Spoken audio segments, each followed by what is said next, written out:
السلام علیکم۔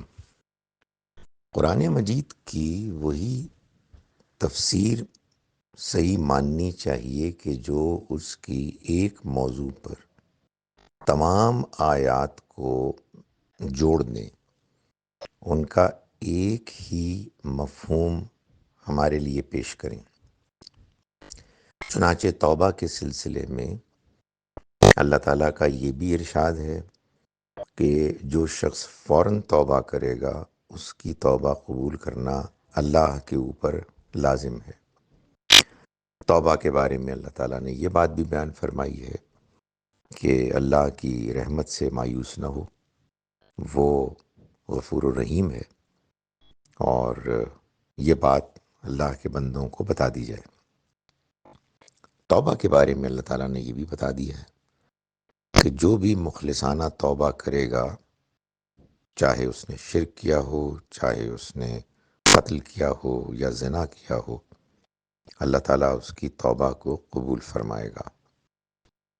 اور توبہ کے بارے میں اللہ تعالیٰ نے یہ بات بھی ہمیں بتائی ہے کہ اللہ توبہ کی توفیق دیتا ہے۔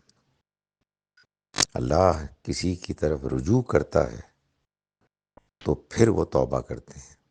ثم تاب اللہ علیہم لیتوبوا، سورہ توبہ میں آیا ہے، پھر اللہ نے ان کے اوپر نظر عنایت کی تاکہ وہ توبہ کریں۔ اب یہ ساری باتیں ایک ہی ہیں،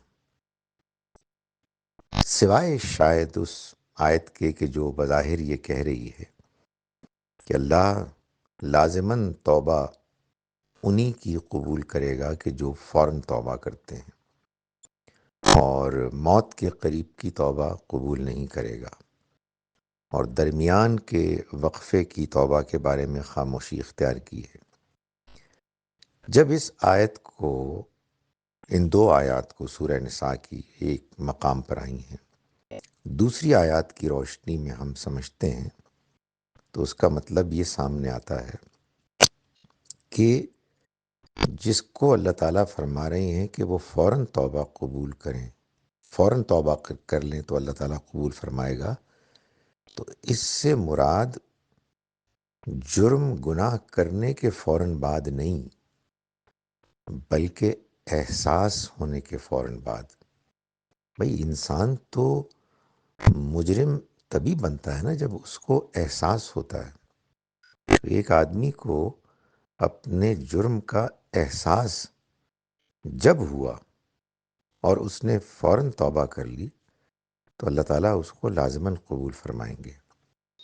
اور اگر احساس ہونے کے بعد کبھی توبہ کی تو اس میں خاموشی اس لیے اختیار کی گئی ہے تاکہ توبہ کرنے والے پر یہ بات واضح رہے کہ یہ اب توبہ کرتے رہنا ہے، یعنی محض ایک مرتبہ کی توبہ سے توبہ نہیں بنتی، بلکہ آپ کو احساس بھی ہو گیا تھا اور پھر بھی آپ نے تاخیر کی، تو اب آپ توبہ کرتے رہیں۔